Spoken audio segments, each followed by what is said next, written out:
Chairs No Waiting, episode number 233. Tribute artists for the writers. Two Chairs No Waiting is brought to you each week by the fine folks over at weaversdepartmentstore.com. Drop by over at Weavers and just check it out. There are all kinds of wonderful Mayberry items there. For the Mayberry fan in your life, drop by weaversdepartmentstore.com. Two Chairs No Waiting is also brought to you by donations from listeners just like you. The executive producer of Two Chairs No Waiting, episode 233, I guess that would be me.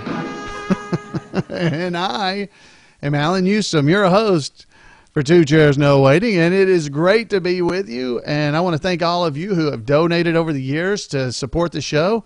We don't have anybody that has made any donations recently, so I am the sponsor. So I'm the executive producer. I love it.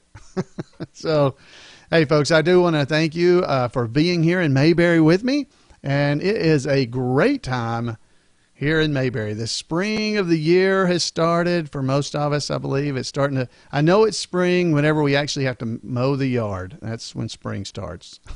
So, hope you guys have been having a great Mayberry week. We got a great Mayberry event coming up this weekend as I record this episode. And I thought I'd play you a little clip that VW Boys will be there. The VW Boys.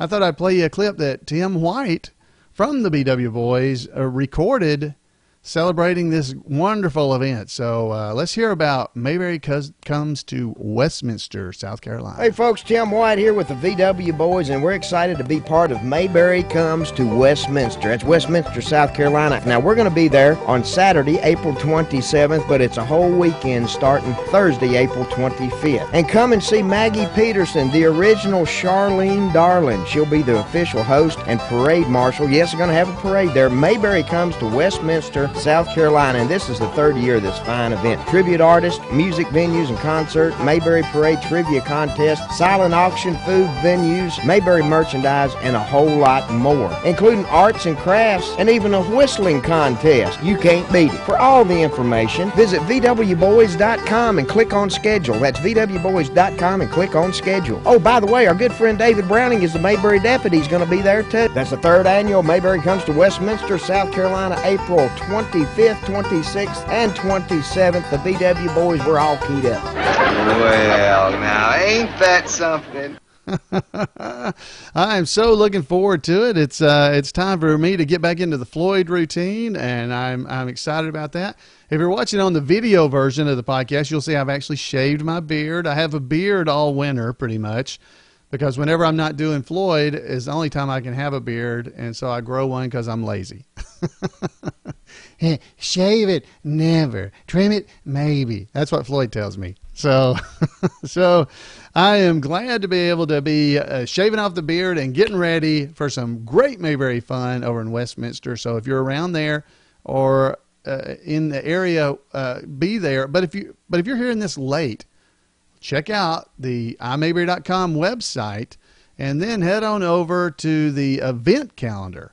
Because if you go to the event calendar of the imayberry.com website, you're going to see the Mayberry calendar, and you'll be able to see all the upcoming Mayberry events, and you can just scroll down through there and see all the great events that are coming up. And I want you to plan to go to one, because if you're a big fan of the Andy Griffith Show, going to Mayberry Days, Mayberry Comes to Westminster, those events you will not regret being a part of. And I definitely want to encourage you to do that, because they're just amazing events. Now, anytime you can go to Mount Airy, I want to encourage you to do that as well, because there's times if you watch on there that Betty Lynn will be there signing autographs and stuff at the Andy Griffith Museum. So I want to encourage you to that. Speaking of which, I got a feedback. We're going to start off with that this week, which is kind of unusual, from Ted Womack. And he said, Alan, I was in Mount Airy this past Friday, and I got to see Betty Lynn and ask her about the episode about the PIP, when we were talking about that last week on episode 232. So if you hadn't heard it, head over there and listen to it. But he said, I got to talk to her about the episode you were talking about, the PIP. She said she always wondered about the word pip. He got a picture signed. He said, I got a picture signed by her and asked her to sign my glove box door of my squad car. He has a Mayberry squad car. She was so tickled that I asked her and even gave me a Thelma Lou kiss. Very friendly and kind lady. She made each person feel welcome and took a lot of time with each one of us. Great lady. I was so excited to see her. So head on over there. If you're in the area May 17th, this is 2013, you can head over and meet Betty Lynn. Now, she's there every, I forgot how often it is, but check out the Mayberry calendar and you'll see it. But she's there at least once a month, signing autographs for folks. So I want to encourage you to head over and check it out. Now, we got one more email feedback from last week from Jenny. Now, these were both on Facebook where they left these to us. She said, you mentioned Dick Crenna. Last week in the episode, I was talking about the director of the episode where they were talking about the PIP. It was Dick Crenna. And she says, you mentioned Dick Crenna, which is Richard Crenna, from The Real McCoys, directing the episode of the Andy Griffith Show. I just started watching The Real McCoys on DVD, and I have seasons 1 through 3, and I noticed a lot of similarities between the two shows, the Andy Griffith Show and Real McCoys. Even some of the same lines. One, for example, that jumped right out at me was a line that said, and to think we were happy when you learned to talk. Well, Andy said that to Opie, and Grandpa said that to little Luke on The Real McCoys. I always wondered if any of the writers for the Andy Griffith Show had also written for The Real McCoys. Anyway, I always think it's pretty cool to hear the same lines or see similar plots between different shows and compare them to the Andy Griffith Show. Hey, Jenny, thank you so much for writing in, and I do too. I love that. So that's a lot of fun. I'm glad you told me that because I had never heard that before. The lines being very similar like that. Now, we ought to check out whatever episode you heard that on and see who the writer was. Might be very interesting. All right, folks, so we're getting finally to our topic, which is the podcast episode tonight is called Tribute Artist for the Writers. I got a really nice email from Joe Gritton. Now, Joe Gritton, you may remember, did some of the episodes of the Two Chairs No Waiting podcast. Yeah, he did the episode, let's see, I think it was number 92. He did episode 92. It's called Floyd and Bert Business Partners. He wrote that for me. And then more recently, which I'm not going to be able to find because I didn't do this ahead of game here. Let me check this real quick. He also wrote another episode for me, another thing like that, that was called Flashbacks, I believe is the way I called them. It was 192. So it was 191 and 192, I do believe, were the other two. So we had episode 92. We had episode number 17. He may have forgotten about that. Well, actually, he wrote 3. I split it into 2 parts one time. So episode number 17 was called Bert Miller at the barbershop with Flashback. He wrote that. He did Floyd and Bert Business Partners. And then he did Mayberry After Midnight. He wrote all of those for me. His name's Joe Gritton. So he wrote me this email because we've been talking about the writers from the show and Ask the Writer. And, we've been talking about that the last several weeks about Harvey Bullock and Everett Greenbaum. Here's what he had to say. He says, Alan, I've enjoyed your podcast about the writers, primarily Harvey Bullock. I remember well the time period in the late 90s when Harvey was part of the Digest and would occasionally bless us with his posts. I also enjoyed the section on the website Ask the Writers, where you posted their previous answers to fans' questions.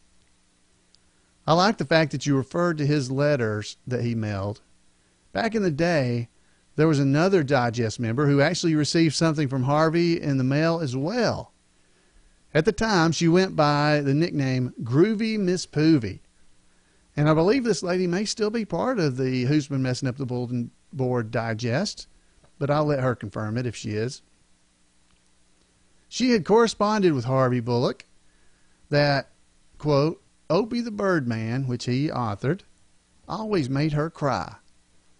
So Harvey sent her a package once that contained a bunch of those little packets of Kleenex. What a nice humorous touch from a legendary writer.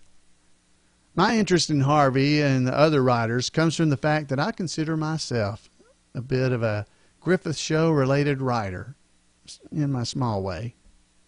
I've written 3 fan fiction episodes, those I mentioned earlier. He's written podcast scripts and a few miscellaneous scripts for tribute artists such as the Mayberry Deputy, one of which he performed with fun girl Jean Carson. Hello, doll. On previous occasions, I've referred to myself and other fan fiction writers as tribute artists of the writers. As many of you are tribute artists to the actors, although you guys are more fun to watch. I don't know about that, but thank you for that, Joe. As a writer, I could totally relate to what I believe you attributed to Everett Greenbaum when asked about the time it took to write something. With anything I put together, whether it's a script, a poem, a skit, or whatever, it takes days of creative brainstorming. Then, once it hits you, a writer goes into the zone and starts knocking out a pretty good pace. Then there is a time at the end for proofreading and rewriting and cleanup, which I usually rush through. I could also relate to what you said about writing for the characters, about what was said. Yeah, they said it, not me. That is really the fun part. You get the characters, you get in their head and imagine what they might say in different situations. You can almost picture their facial expressions and their tone of voice as well. It's a lot different than writing a play with unknown literary characters. I think all fans do this when they're writing into the Who's Been Messed Up the Bulletin Board Digest at times.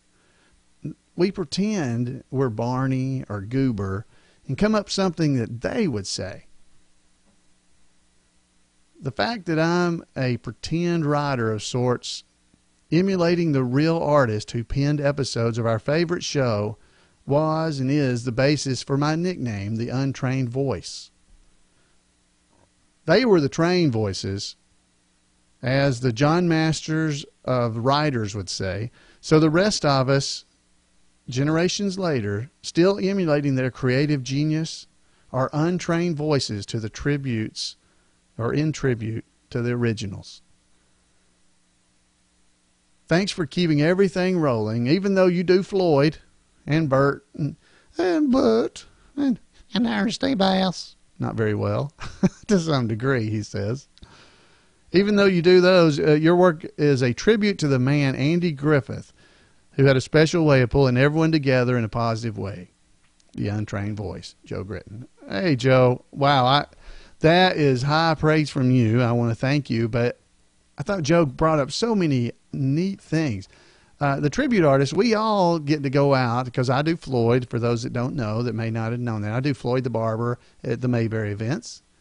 But we get to have fun out in front of everybody.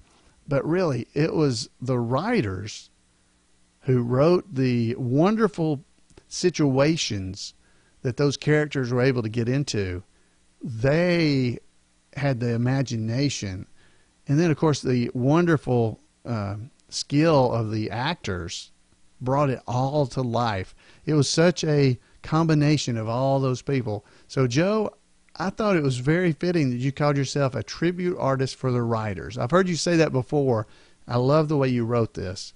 And it really meant a lot to me, because you're right. When I write into the Who's Been Messing Up the Bulletin Board Digest and I'm doing quotes from the show, or you're saying something that you think Floyd would have said, because I do that a lot, you are kind of getting in your head, in the head of the character. When I'm out there and performing as Floyd, that's exactly what I'm doing. I am Floyd, so what I say is what Floyd would say. I don't say what Alan would say in a situation, because a lot of the things I say when I'm Floyd, I don't even remember saying until I see a video or something, and I go, man, where did that come from? So I can understand so much as a writer how that would be the same way. You actually, the words almost write themselves because you know those people so well. I can't imagine being some of the great creative writers of the Andy Griffith Show. And folks, if you haven't heard them, go back and listen to episodes, that I mentioned, 17 of the podcast, of this podcast. Go back and listen to it. Go back to listen to episode number 92. 92. People always talk about the weather. Nobody does anything about it. Yeah, 92. Go back and listen to that. And then go and listen to episode number 191 and 192. Split into 2 episodes, one long one, that Joe Gritton wrote. And just listen to those characters. Because he was definitely in their head when he wrote it. Because I was able to read those words. I didn't have to change anything. I said what he had written with very little exception, and it would only be because I messed up if I did, not because he wrote it wrong. But he is very talented, and I want to thank him for doing that. He wrote some wonderful scripts that we were able to read, and hopefully you enjoyed them. So if you did, drop a note in the this podcast episode in the show notes when it comes out. Drop it in there into the comments area, and leave a comment for Joe. And tell him how much you appreciate what he's done, just as much as the tribute artist, as we get to perform and do some of the things we get to do. Joe is a tribute artist for the writers, and so are so many of the others. There's a lot of Mayberry fan fiction out there, and it is a lot of fun to read because it gives us ideas of things that happen in Mayberry that we didn't know about. It's like little lost stories that we had. So again, I want to thank Joe for writing in. I think that was that was very well written. And I love the story he told about Groovy Miss Poovy. I remember her very well. And the fact that Harvey had sent her a bunch of little packets of Kleenex because she said Obie the Birdman made her cry. Harvey was an amazing, amazing man. Funny. The things that you and I might have to try to think up, or we go, man, I wish I'd have said that. Harvey could say it right off the top of his head. He would write it right out and send it to you. It might take me weeks to figure out what to say, and he said it immediately. So he is missed, but at least we have all these episodes of the Andy Griffith Show to remember him by, and not just Andy and Barney, but we get to see Everett Greenbaum, we get to see Harvey Bullock, we get to see all the wonderful writers every week when we watch the Andy Griffith Show. Wow, what a blessed people we are, fans of the Andy Griffith Show. Well, I've been all soppy, so I guess we need to get on out of here. So, folks, I'd like to hear from you. Drop me a line at 888-684-8415. Let me know what you think. Tell Joe what you think about him and what he's written. You can also email me at floyd@imayberry.com. You can drop by facebook.com/2chairs, and you can leave a comment there because I'll definitely see it. Or you can head on over to the 2 Chairs No Waiting website itself and leave a message at it because we'd love to see that too. There's all kinds of ways to get in touch with me, and I'd love to hear from you. And don't forget to drop by over at Weaver's and buy something. Mr. Weaver's got all that stuff that he wishes was yours. Folks, we'll see you next time on 2 Chairs.